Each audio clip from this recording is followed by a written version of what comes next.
हम लोग जो है एमएम को फुल सपोर्ट कर रहे हैं और एमएम को सपोर्ट करते रहेंगे। हम लोगों का विचारधारा एक ही है कि ओबीसी साहब जो हम लोग हर मुद्दे में आवाज़ उठा रहे हैं। आज लोग बोल रहे हैं कांग्रेस आरजेडी, कांग्रेस तो 65-70 साल रहे सत्ता में, आज तक मुसलमानों के लोग क्या किया है? आज तक मुसलमान, खासकर हम लोग शेरशाह सबसे पीछे हैं। और सबसे पीछे रहने का कारण यही है कि हम लोग अपना नेता नहीं चुनते हैं, अपना नेता सही नहीं चुनते हैं।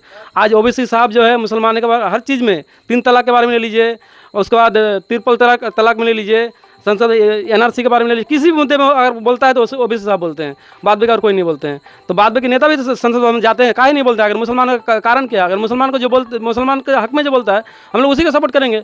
ओबीसी साहब बोलते हैं, ओबीसी साहब को हम सपोर्ट करेंगे फुल। ओवैसी के तो लोग खासकर महागठबंधन वाले बीजेपी का बी टीम कहते हैं। साबित करा दे बीजेपी के बी टीम कैसे है। आज देखिए, शायद आप लोगों को कोई राजनेता बताया नहीं होगा, एक चीज़ मैं बताता हूँ कि बीजेपी में बीजेपी का बी टीम कैसे सबसे पहले साबित नहीं कर सकता है।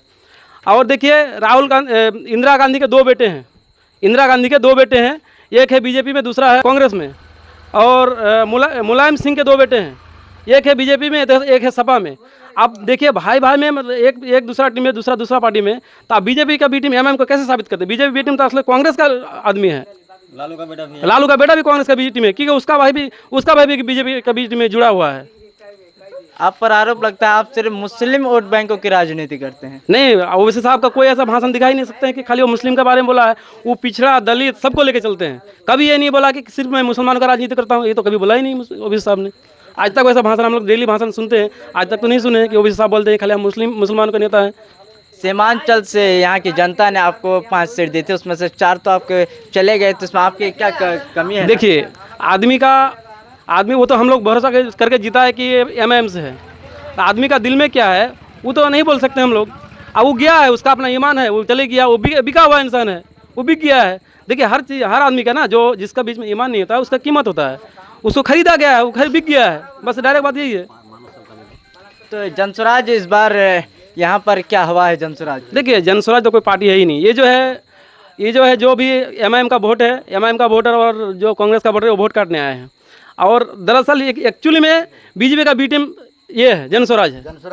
जनस्वराज का बी टीम इसलिए हम बोलते हैं उसको कि देखिए, कहीं भी सभा होता है तो इतना खर्चा कराता हो, ये खर्चा कहाँ से आता है? फिर उसको ये खर्चा पूरा उसका फंड बीजेपी से आता है। और बीजेपी का बी टीम ओरिजिनल जनस्वराज है। क्या लगता है इस बार AIMIM ठाकुरगंज विधानसभा में कितने मजबूत है? देखिए, ठाकुरगंज विधानसभा तो मजबूत है, बहुत बड़ा, इंशाल्लाह बहुत मजबूत है। और हम लोग सबको वोट देके जिताने की कोशिश करेंगे। देखिए, जीत हार नसीब का बात है। और इस बार हम लोग ठाकुरगंज से क्या, इस बार एमएम से इंशाल्लाह 15 से 20 एमएलए निकलेंगे जरूर इंशाल्लाह। महागठबंधन का कहना है कि इस बार हमको AIMIM को सीमांचल से खदेड़ने का काम करेंगे। नहीं, ऐसा तो होगा ही नहीं। लालटेन अगर वो एमएम को खदेड़ने का काम करेंगे तो हम लोग भी लालटेन बुझाने का काम करेंगे इंशाल्लाह। लालटेन बुझाने का काम हम लोग भी करेंगे। अच्छा, क्यों ओवैसी के दीवाने हैं? ओबीसी के दीवाने इसलिए हैं कि देखिए, ओबीसी साहब जो है राजनीति के साथ साथ हम नौजवानों को हौसला, बोलने का हौसला पैदा करते हैं। वो जो है राजनीति के साथ साथ ईमान का भी बात करते हैं। वो सिर्फ नेता ही नहीं है, एक अच्छा आलिम भी है, उसको हम लोग एक आलिम भी मानते हैं। और आलिम कभी एक बैरिस्टर भी, एक आलिम भी है। और आलिम कभी किसी को गलत रास्ते में नहीं ले जाएगा, इसलिए हम लोग ओबीसी के सपोर्टर हैं। इस बार क्या माहौल है ठाकुरगंज विधानसभा का? जी, आपने जो हमसे पहले जो आए थे आपके सामने, उनसे आपने सवाल किया कि ये जो AIMIM है ये बीजेपी का बी टीम है। ये बिल्कुल ही गलत सवाल है। जो भी ये सवाल कर रहे हैं बिल्कुल ही गलत कर रहे हैं। आप किस मायने पे मान सकते हैं कि ये जो AIMIM है वो बीजेपी की पार्टी है? क्योंकि कुछ साल पहले बीजेपी हमसे क्या वादा किया था? 15-15 लाख देने की बात कर रही थी बीजेपी। और ये क्या कर रहे हैं जनस्वराज? 20-20 हज़ार देने की बात करते हैं आई कार्ड के नाम पे। कहाँ से हो रही है? बी टीम कौन है बता दीजिए आप हमको, तो हम माने कि बी टीम कौन है। सवाल करने वालों के मुंह पे तमेचा लगना चाहिए। ऐसा नहीं है कि बी टीम AIMIM है। हमारे NRC को लेके किसने बात की सर? असदुद्दीन ओवैसी सर। कुछ दिन पहले NCL निवासी जैसे सर्टिफिकेट बंद थे। कौन बात कर रहे थे पार्लियामेंट में? किसने आवाज़ उठाई इस बारे में? बिल्कुल ही अख्तरुल ईमान साहब उठाए। NRC को लेके किसने बात की? ओवैसी साहब ही बात की। दहेज प्रथा को, तलाक को लेके, 3 तलाक को लेके किसने बात की? तो आप किस आधार पे मानते हैं कि हम इस कल के आए हुए जनस्वराज के पास बिक जाए और उनको सपोर्ट करें? किसी पार्टी है जनस्वराज? कोई पार्टी नहीं है। गठबंधन ने इसे ओवैसी का बी टीम समझ कर आपको गठबंधन में शामिल नहीं किया? जी बिल्कुल ये गलत बात है। और आपको मैं बता देना चाहूँगा, ये जो बोल रहे हैं, और आप कुछ समय पहले पूछे कि कुछ लोगों का ये कहना है और कांग्रेस को ये कहना है कि ठाकुरगंज विधानसभा से पतंग का पत्ता साफ होगा और उसको साफ करने का काम करेंगे। वोट हम करेंगे ना कांग्रेस करेगी, वोट हम आम जनता करेंगे, हम नागरिक करेंगे। तय हम करेंगे ना वो करेंगे, तय हमें करना है कि हमें नेता कैसा चाहिए। वो हम बखूबी जानते हैं कि हमें नेता कैसा चाहिए और कैसा लीडर चुनना चाहिए। जनस्वराज बिहार बदलाव की बात करते हैं। जनस्वराज कोई बिहार बदलाव की कहाँ से बात करेंगे, वो खुद अपने को, अपना पार्टी को तो बदल ले। प्रशांत किशोर जी कहते हैं ये जो जनस्वराज है, ये जनस्वराज ना मुसलमानों की हित की बात करती है, ना हिंदुओं की हित की बात करती है। ये जनस्वराज बात करती है तो केवल गरीबों की हित की बात करती है। कहाँ हो रही है गरीबों की हित की बात? कुछ समय पहले प्रशांत किशोर जी क्या कहते थे, उनको सोशल मीडिया में सवाल किया गया कि मुसलमानों को राजनीति में कहाँ तक आना चाहिए, राजनीति में कहाँ तक सही है मुसलमान। उनका कहना क्या है, मुसलमान को राजनीति में नहीं आना है।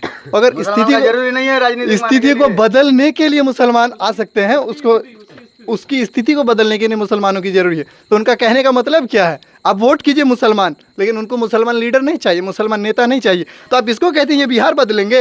ये आप खुद पहले अपने सोच को बदले, उसके बाद बिहार बदलने चले। AIMIM अगर 2-4 सीट जीत भी जाती है तो उससे ना तो आपकी सरकार बनेगी, ना तो आपका कुछ होगा। और ये जो आप जनस्वराज की बात कर रहे थे, ये क्या करेंगे?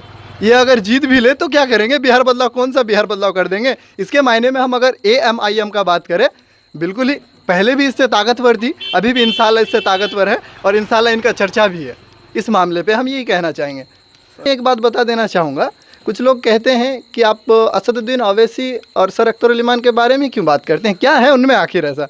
अरे सर, क्या नहीं है उनमें आखिर ऐसा? आप हमको एक बता दीजिए ना खामियां, तो हम माने। तो कर दे पतंग पतंग बंद करना, तो बोल दे कि आज से कोई पतंग नहीं, सिर्फ उठेगा तो ललटीन ही जलेगा और बैग घाट में लेके हम घूमेंगे आज के बाद से।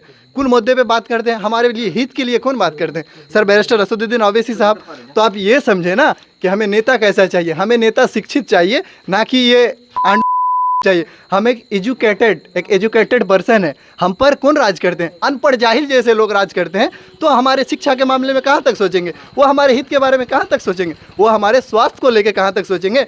आप ये देख लीजिए, आपसे मैं यही बता देना चाहूँगा, हमारे ठाकुरगंज प्रखंड में जो अभी वर्तमान में MLA साहब हैं, वो क्या कर रहे हैं? कहीं पे जाके पुल पुलिया का टेंडर भर दे रहे हैं। इतना दिन पहले आप क्या कर रहे थे सर? कि अब वोट नज़दीक आते ही आप पुल पुलिया का टेंडर भर रहे हैं? इतना दिन पहले क्या करते थे सर? क्या आप अभी सड़क निर्माण करते थे? इससे पहले भी तो आप थे ना सर। अब कहाँ से आ गए आप बीच में? आपको तो इससे पहले नहीं देखा था हमने कि आप पुल पुलिया का निर्माण करवाते हैं। तो बात ये है सर, बात वो नहीं कि बीजेपी की बी टीम AMIM है। बीजेपी पे फूट डालने का काम हम सब करेंगे। क्या माहौल है इस बार ठाकुरगंज विधानसभा से? बहुत बढ़िया है सर, बहुत बढ़िया है। पतंग छाप के लिए पतंग छाप को वोट करेंगे इस बार हम लोग।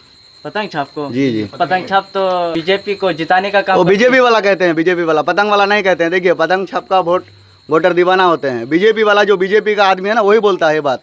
कभी नहीं, सही आदमी नहीं बोलेगा। 1-2 सीट जीत कर क्या करेंगे? 1-2 सीट नहीं, हम तय करेंगे। पतंग तय करेगा इस बार की मुख्यमंत्री बिहार में किसका बनेगा। 1-2 सीट का बात मत बोलिए, हम 24 सीट लाएंगे।